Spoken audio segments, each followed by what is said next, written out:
Hey, everybody. Welcome back to another edition of The Main Thing Show. This is a podcast, as I've said before, devoted to helping small businesses not only grow, but thrive. And the way we do that is we don't just sit here and talk at you. We invite small businesses to come in and tell us what's worked. We bring in experts very often to talk about their area of specialty. So today we're going to be talking about something that's near and dear to my heart, which is not only direct marketing and direct mail, but it really all boils down to data. And I love data, right? So unfortunately, what I'm finding and what I've found for a long time is that the business world particularly, is cluttered with people who make uninformed decisions, right? Completely based on gut. Now, I'm all for gut. I'm all for someone who says, listen, I've been doing this all my life. I know how to do this. I know what's going to work, which is great. But we need to look at data more closely. And so many times there's so much information in the data that we can use to help us make better decisions. So today, I'm joined by a dear friend, Mr. Ken Lane from Hathaway and Lane. Ken and I have been working together. I don't even want to say Ken. I think it's since 2000. We've worked together at the same company. We've worked together as consultants on the same project. We hire one another. I mean, we've done a lot together. So Ken Lane from Hathaway and Lane, welcome. Thanks, John. I really appreciate it. Hey, you're my first Zoom. Not my first Zoom. I should clarify, right? You're my first Zoom podcast guest. So welcome to you. So I tell every time I refer to you, for someone who doesn't know you, I just say he's my data guy, and my data guy, because that's pretty much what I've found is the easiest way to label you to where people will understand what I'm talking about. But really, it's so much more than that. Our skill sets have been very complementary, and there's a part where I don't know what you do, how you do what you do, and I know I get to that cliff and I go, this is all Ken at this point, but I don't know that I've ever even asked this of you. How did you even get into this? How do you do that? Yeah. So it's a curse. I mean, it's how I was wired, 100 years ago. So I whizzed through anything that was math in high school and in college. I finished a 4-hour statistics exam in 23 minutes and walked out of the room and people were saying, oh, you poor guy. Right. And it's like, I set the curve for everybody else. So I've just been wired that way. It took me a while to recognize it as a strength from a career. It was always there, but recognize it as a strength in trying to provide solutions for businesses and such. I've always said it's great for business, it's bad for relationships. But it's just something. I was an IT major in college. I was a pretty good Fortran COBOL programmer, which shows you how long ago that was. Yeah, I was going to say you can tell your listeners just to Google it. Yeah. And I graduated during a recession, and so I had to get a job, and I started working in retail. But I found myself applying a very data-driven, approach to everything I did, which was very uncharacteristic to the rest of my peers on it. Sure.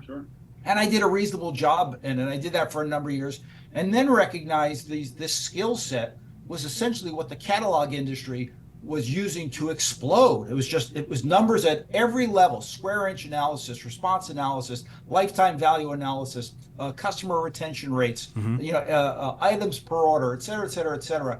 And so I popped into that. I started working with a small family company where I wore a lot of hats and got a lot of experience.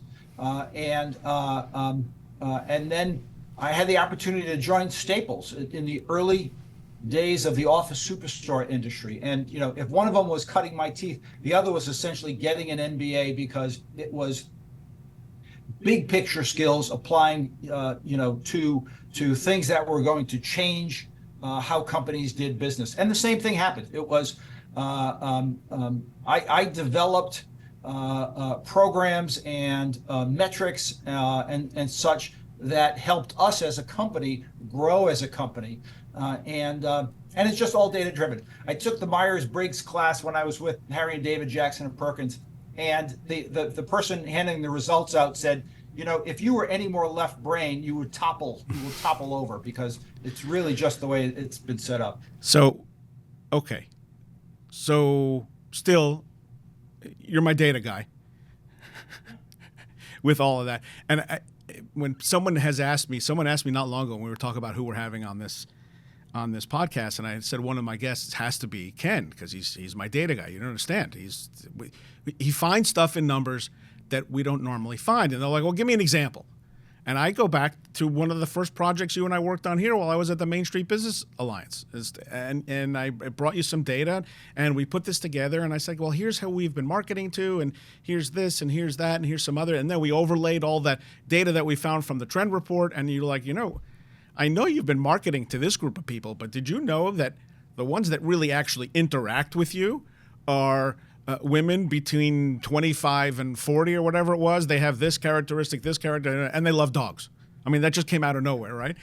And as soon as we applied that to our marketing efforts, that filter, if you will, I think our video, there was one set of videos that we did right after that went from, I don't know, 2,000-3,000 views up to 150,000 views. It's a little tweak, but it was such an immediate, an immediate difference in results. So the first question I always like to ask people like you is, what are people missing? Like, what's the most? Okay, put your small business hat on, because that's what this podcast is about. What's the one thing? What's the biggest misconception? Let's start there because people hear data and they go, what? What do they hear? Data, it's best done in bite-sized chunks, and so you get to determine the size of the bite for you. If you're heavy duty into it, then you can get out into Google Analytics, or you can do all these sorts of things to get at the data you want to get to. If you're starting out, if you're fairly green in the business, what are the bite-sized chunks? I always talk about setting up a binder or an Excel sheet with 365 lines, and then stuff across the top, and you've got your days and dates, and you just put stuff in there: traffic count, weather, mailed a postcard, sent an email, did a Facebook post. And when it really matters is when you start to cycle and anniversary that stuff. So, for instance, it's July 10th. Let's say you've got a coffee shop in town, and you're looking at your August numbers, and you say, well, what did I do last August? Well, I did an email every Thursday. 2 of them had offers, 2 of them were new varieties. What was my biggest Thursday in that month? Okay, I need to replicate that promotion. What was my worst day? What was my worst promotion? How do I fix that, right? Mm-hmm. And if you just take these bite-sized chunks at doing better, right, then you're going to do better, right? It's like, not to the New England Patriots had a thing that basically said, win the play.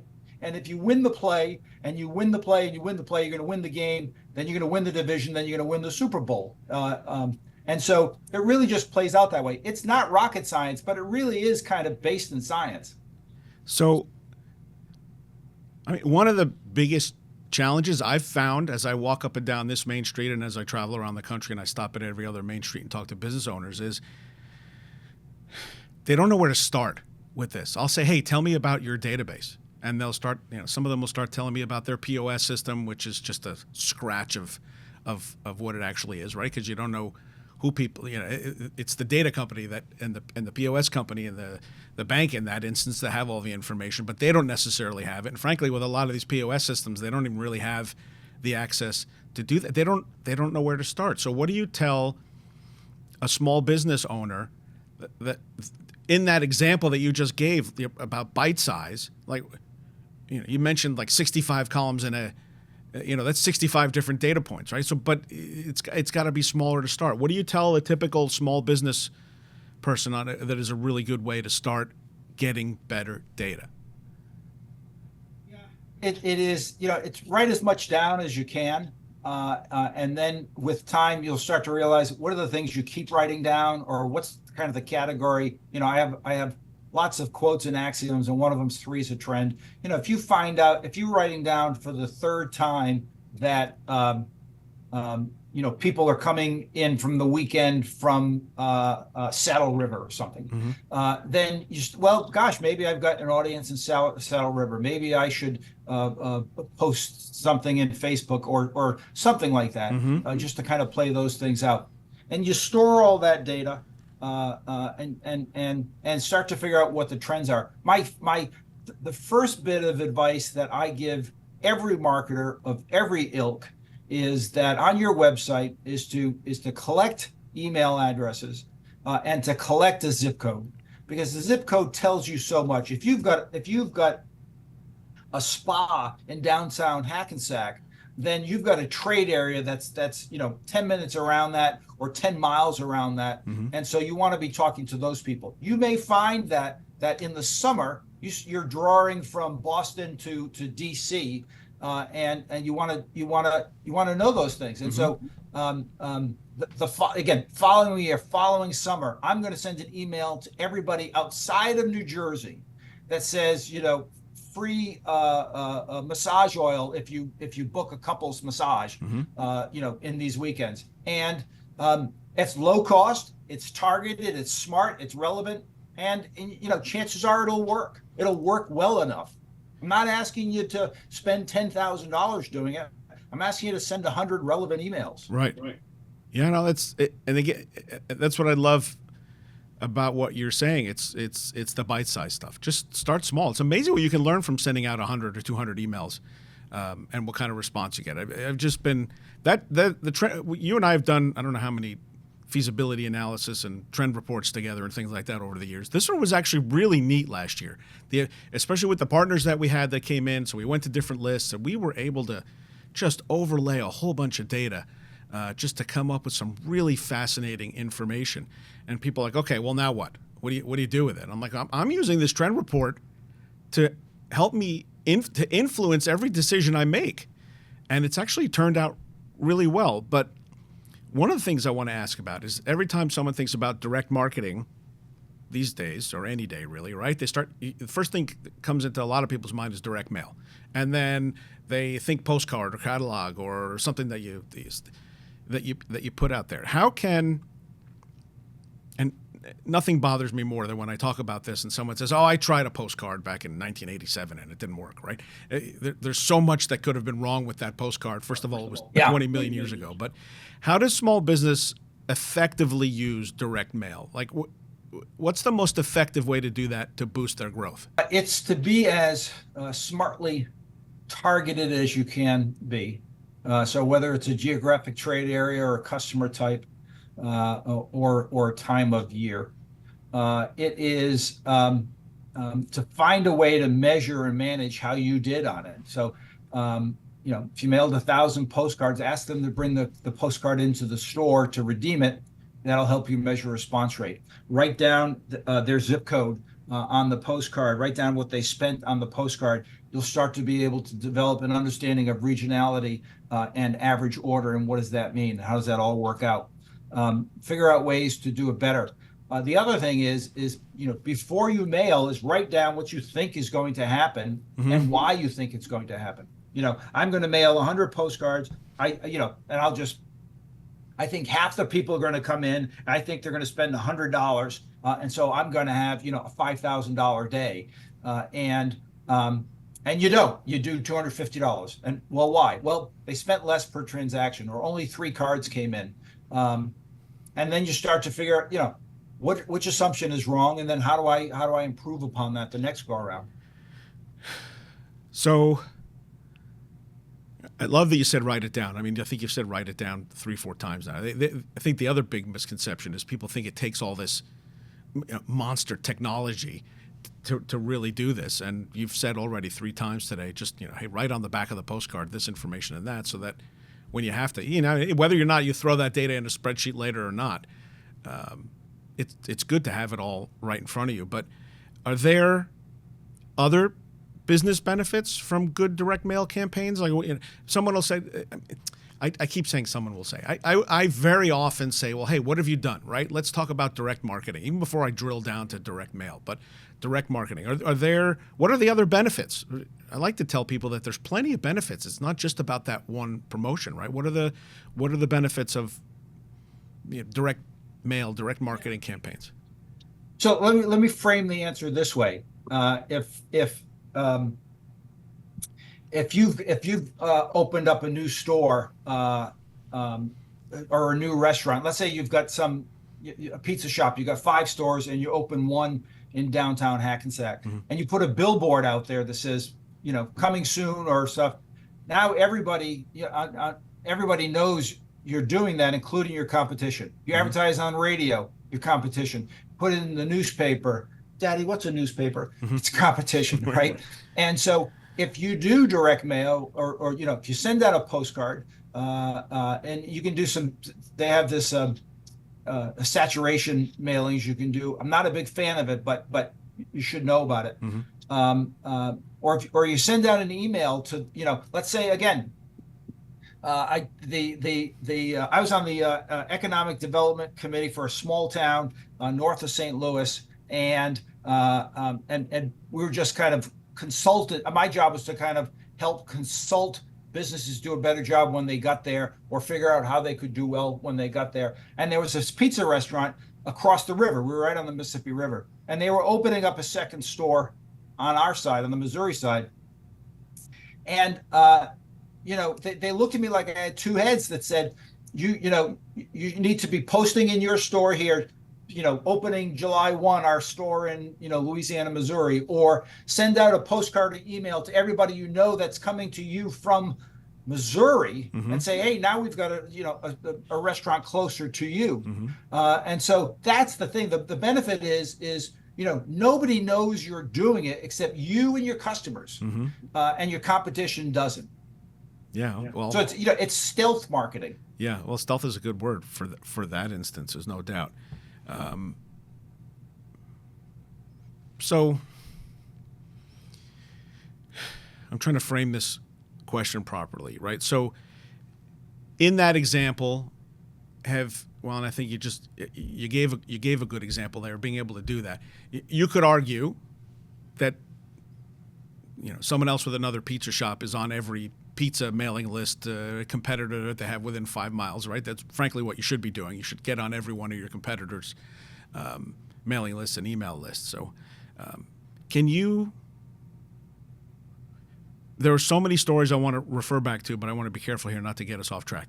Can you share a success story where direct mail, specifically direct mail, significantly improved business growth? Yeah. I don't know. My favorite one was I was at Staples. I was the first direct marketer hired by Staples.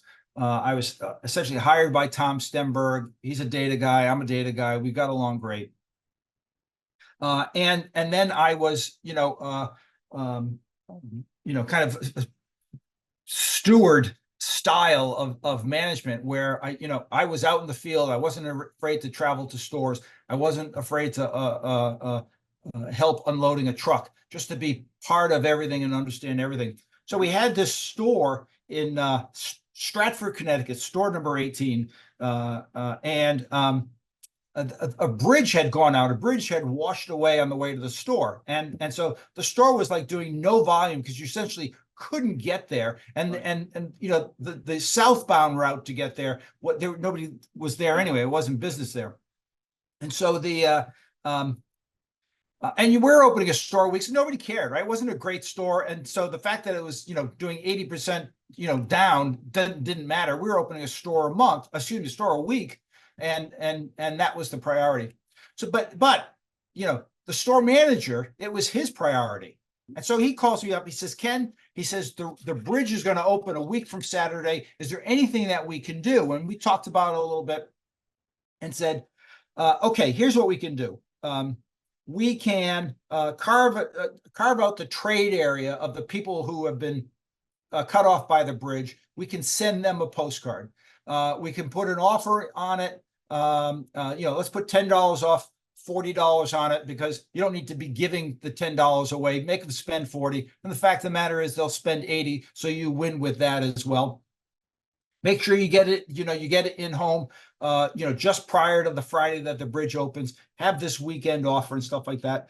And let's put a map to the store. And how can we have some fun with it? So we had like a caricature of the store manager with like a Revolutionary War hat on, and the bridge is open. The bridge is open. Anyway, they had their biggest weekend in history, and again, it's not rocket science, but it's retail is detail. It's an execution of good, smart, targeted detail.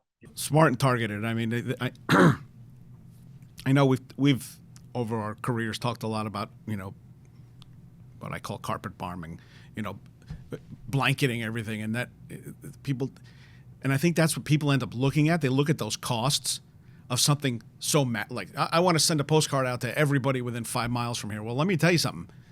That's a huge number of things. It's just not the way to go about it. But so then what are and whether it's that example or another one, right? What are the key elements of any direct campaign like that, right? There's people, I find people are so, I don't know, knee jerk, right? Like, okay, someone said, they talked to us, their neighbor, their partner, their business community neighbor next door, and he did something and it worked out really well. Like, oh, we got to do postcards. The guy next door did so well with postcards. Well, first of all, it's completely different business. Second of all, it's completely different customer, and. So I know what I tell people, but what do you say are the 3 key elements in any direct mail / direct marketing campaign? Yeah, I mean, the Stratford store was a good example. It was, what was the timing? The timing was relevant, right? Mm-hmm. For them, it was on the bridge. If you're selling fireworks, June 15th is the timing. If you're selling, turkeys, October 15th through, November is the timing, depending on your promotion, stuff like that.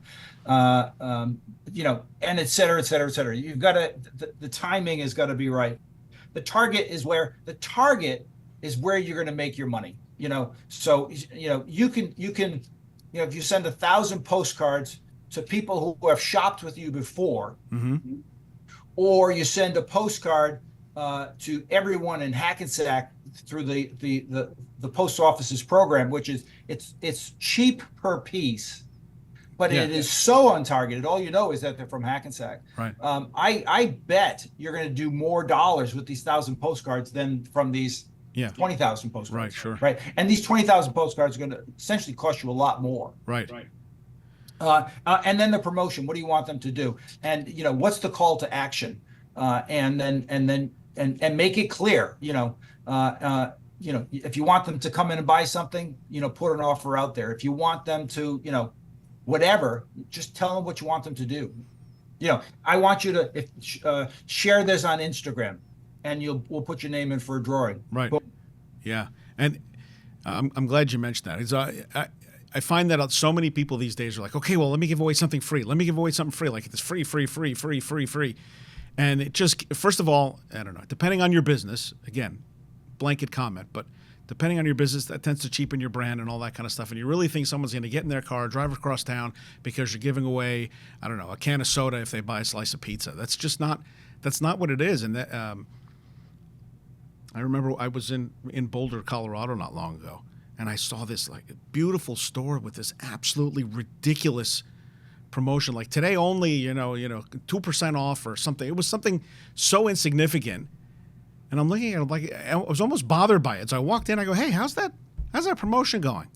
She's like, not hasn't really done a whole lot. Like, shocker, right? It's this it's gotta be, value. I find value add is always really good. Someone who's coming anyway, and people are like, oh yeah, I gotta look at my product. I'm like, well, let's talk about your store. Good product, good service makes sales, makes profits. Let's start there before you start venturing off and what you want to discount or what else you want to throw in. Have you nailed the basics down first? Way too many people are having a hard time with that. So if the basics are customer data, right? You really, to your point, on your website, you better be collecting this. I don't know, comment cards or whatever else is going to be as rudimentary as you want to get. But how does a small business collect and use this data to improve their, I don't know, overall marketing efforts, right? So start with collect. What are you finding is a really great way to do that? So again, small business or startup scenario, you want to capture an email address at every chance you get. So whether it's on your website, whether it's at your during the transaction, whether it's a fishbowl, so that you get non-buyers to submit an email address, and you put a $25 gift card that will do once a week on that. So you're collecting email addresses at 3 points. There are 3 different sources. The buyers are going to be the best ones. The fishbowl people will be the worst ones, and somewhere in the middle, the people from the website. But you've got these 3 sources of email addresses. You're getting the zip code, like I said, and you're putting them into your constant contact, database. Right. The social post. Find the social site that is relevant to who your customer base is. You don't need to be on all of them, and you're going to be tempted to be on all of them. It's just going to be a lot of work on 80% of them, and 20% is going to be where your return, your ROI, and your time is going to be. But post on that site, post regularly, post different things, see what sort of schedule you can build, and kind of have this consistency of what that schedule might be over time. And see what works, and then develop. The Facebook can link to your website. The Facebook, you can promote a store event, and that hasn't cost a lot of money to do those things. Right. Well, and I shameless plug time, right? So I wrote this book. I mentioned you this book, by the way. I've read that book. Oh, you're the one? I'm Marketing on Main Street, Winning Strategies for Growing Your Small Business. It's available on Amazon now, very shortly all the rest of the online booksellers. But there's a whole section in there on, picking the right social channel. And I can't tell you how many times someone will say, I'm doing social. I'm like, well, oh, hang on, stop. What does that mean? And like, I'm all over Facebook, but it's not really working. I'm like, well, how'd you pick Facebook? She's like, I love Facebook. Well, I know you do. But is that what your customer base is, right? They tend to forget, people tend to forget to flip that on its coin. And frankly, I've been guilty of this too. A lot of times we do what's comfortable, no matter what we do. We do what we know. We think we have these ideas, but we completely forget to put our customer hat on. So with that theory of the customer hat and targeting and making sure we're picking the right people, right? So when it comes to direct mail or when it comes to any type of direct marketing, right? Targeting is critical. I mean, is there anything that's more important than targeting? I mean, it's saying, hey, instead of spending $1 and do everything for everybody, make sure you spend 10 cents, but do it to the right people, right? So how important is that targeting? Yeah, it's funny you say that, because back in the catalog business heyday, there used to be the discussions, what made a catalog successful? Was it the marketing? Was it the merchandising, or was it the creative? And very rarely is it. You're not going to hit a home run because of creative. You can hit a home run if you've got great creative and great product and great targeting, great marketing behind it. But really, it's the numbers. You could have great product. You could have great product. Let's use REI as an example, right? You could have a catalog, 48-page catalog of REI product, and you send it to senior citizens on an elder hostel trip, right? It's going to fail because your marketing was wrong. Right. And so it has to be that, right? You've got you don't have to have great creative. And by the way, there's a lesson learned in that. You don't have to have a great creative. Winston Churchill said, "I'd rather have a good bomb tomorrow than a perfect bomb 3 weeks from now." Sure. Right. And so you get the postcard out, get the creative out. Don't misspell things, but you don't need an agency to do those things. You don't need to spend money on an agency to do those things. If you got creative skills, if a spouse, a child's got relative creative skills, then leverage that. But you get it out and get it to the right person. Yeah. So it's interesting you say that, right? So I don't know. I jumped on the Canva bandwagon. I don't know the day it came out. By the way, I forget the young lady's name, but she got turned down left and right from VCs trying to fund that company. Now she's worth billions of dollars. But I did read an article that someone said, with the amount of people using Canva, everything's starting to look a little generic. And I'm like, okay, first of all,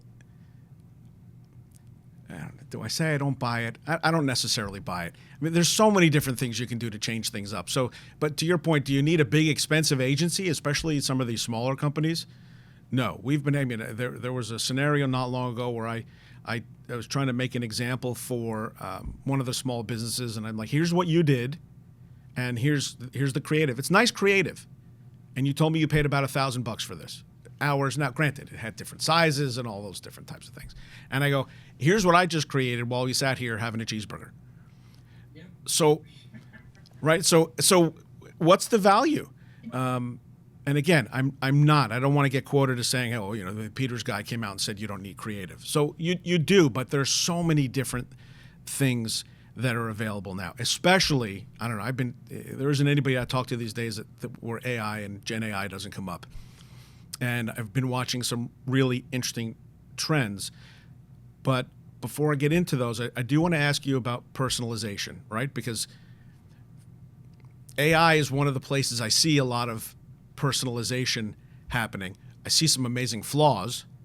But how do you feel personalization plays when it comes to, again, I just keep going back, direct mail / direct marketing, right?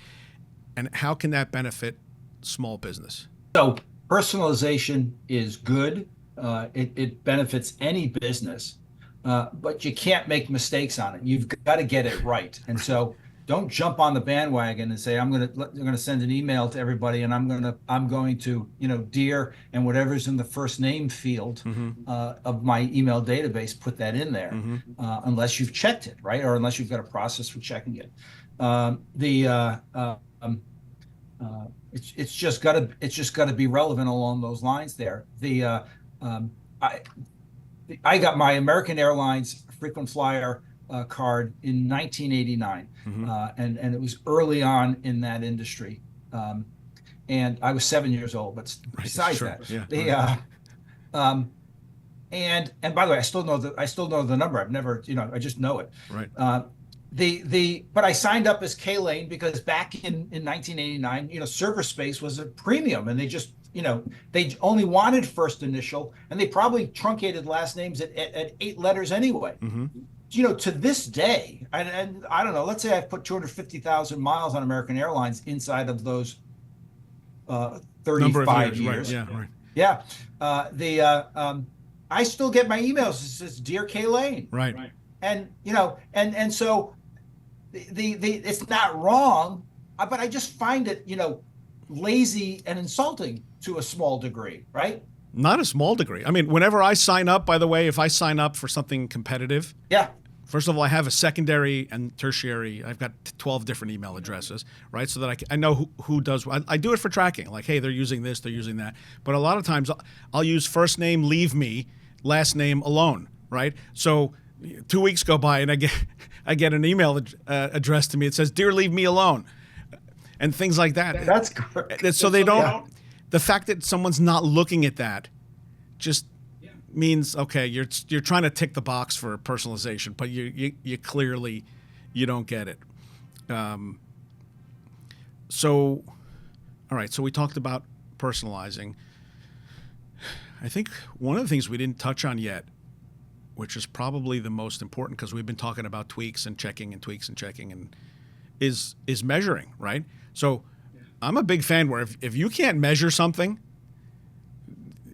I'm really skeptical about the expense, unless it's for some overall branding and we're just going to go do a bunch of different things, right? So, and I know you and I've had some really in-depth conversations about measuring, but share with everybody what some of your thoughts are there. So there's a whole bunch of axioms on that. You can't manage it if you can't measure it, or if you don't measure it.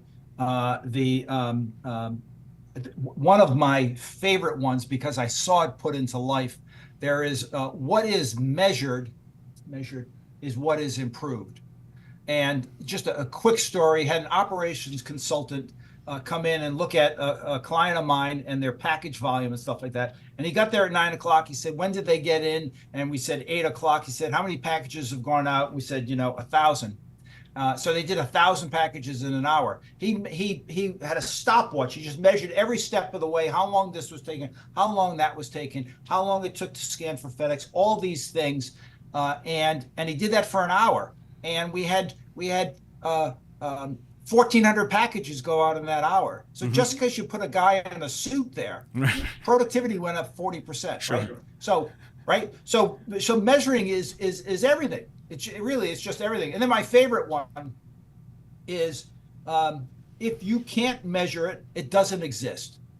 Yeah, been there, done that. It doesn't exist, right? Yeah. And I've managed marketing departments before, and I always felt bad for the PR person, because measuring PR is just hard to do. It is.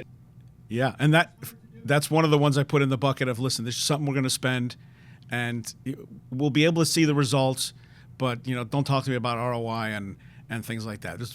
And then you say to them, find a way to measure it. You're doing a survey. Were you aware of our promotion we did in August? That was only done through a PR announcement. Mm-hmm. And 7% of the people said yes. Okay, so sure. You can apply that across your. Yep. So it is literally at every step of the way. And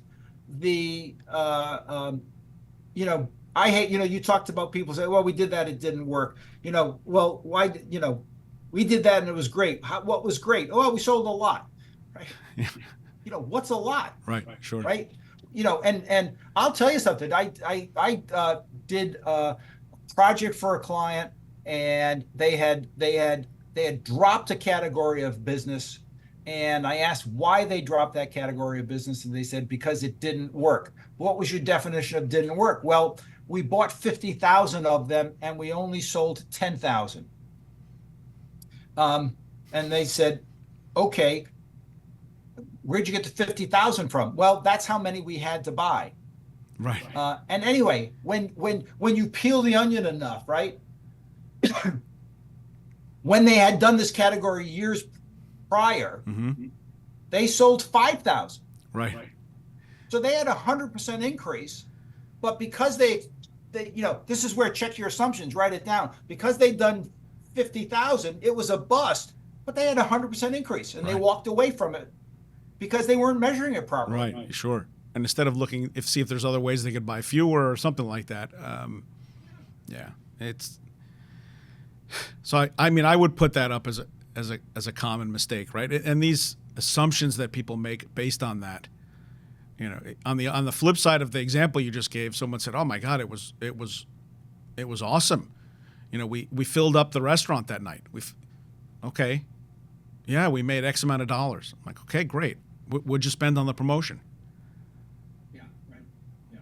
Well, it wasn't just for one night. I'm like, well, I'm looking at the offer. It's just for one night. Right. So yeah, you could argue that there's some value there. I don't know, some memory value or whatever that is. Right? Or what did you do that night that was going to get them to come back again? Yeah. Well, and worse, they went overboard on offerings that night. So they paid a lot of money to get a relatively decent amount of group of people in where they lost money.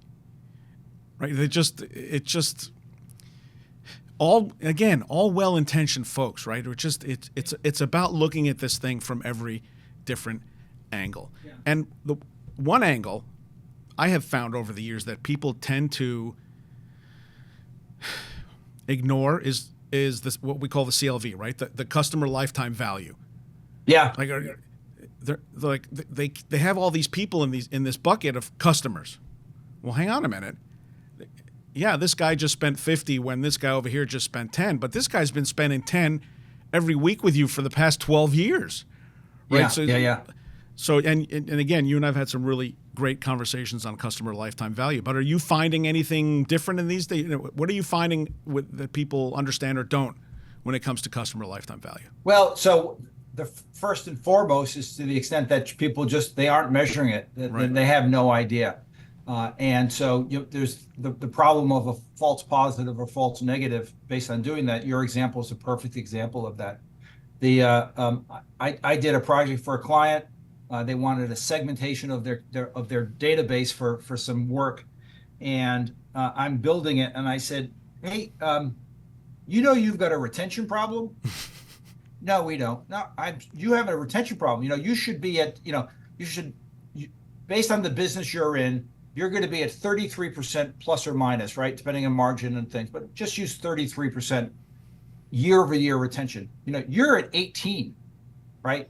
Mm-hmm. You're losing money. He says, no, we're gaining money. So what their acquisition funnel was just propping up what was really wrong with the foundation of the business. And so they've got to fix that. You've got to know what those numbers are. The fact that they knew it, developed a special retention program, and again, not rocket science. It just instantly fixes the problem. It's not rocket science that Kohl's has an expiration date on the 20% off on your next purchase, right? Mm-hmm. They want you in there in a week.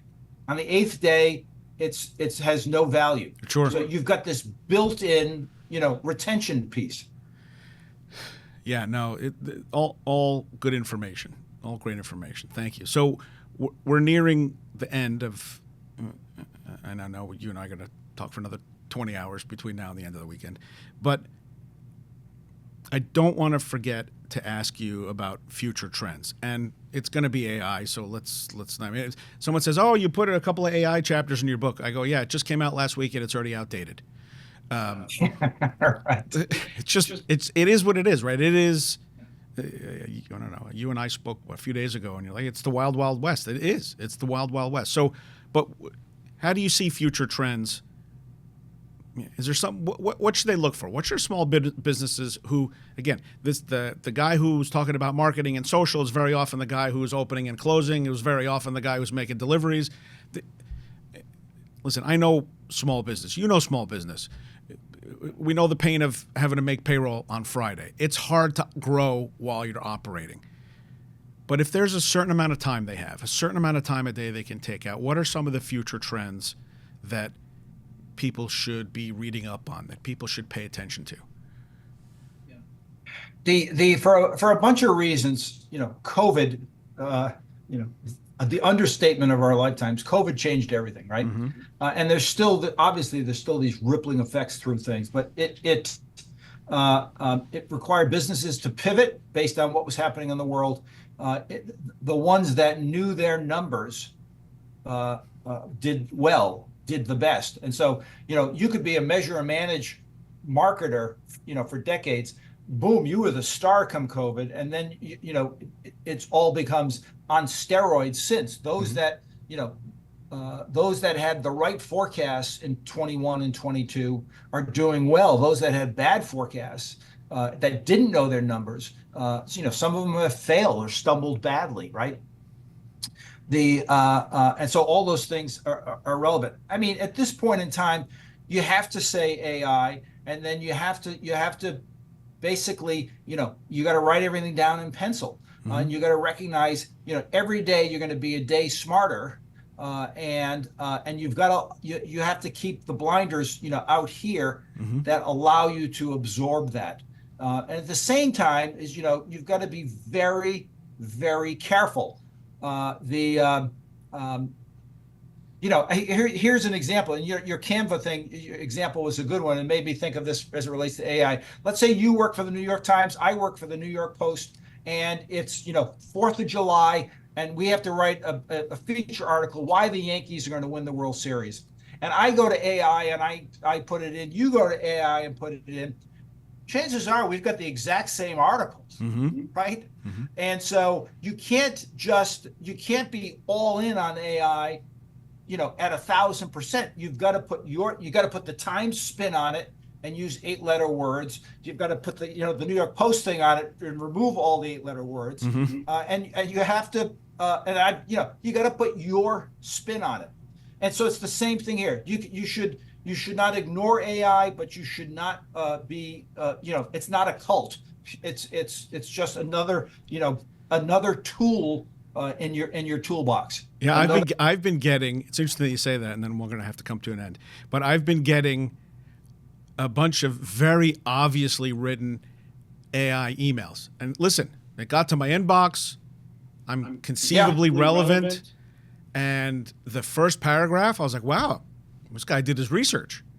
And then I get to the second paragraph. It's like, okay, now when it comes to sales, well, my organization right now doesn't sell anything. We're not a sales organization, right? And he starts talking about ROI and how many units we sell. And I'm like, okay, well, this guy's just failed miserably.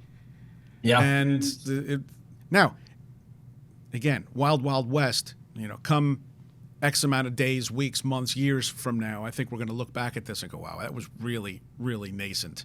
And no wonder. And you have to go through all these processes before we can, nothing comes out of the box perfect. But listen, I know that we're definitely going to chat again on this podcast. Yeah, I think next time I want to talk about pricing, because you and I can talk about pricing for days on end, and how slight little changes can make a monster difference. And I think that's one of the bigger areas that small businesses can really, really need to get in tune with. But thank you very much.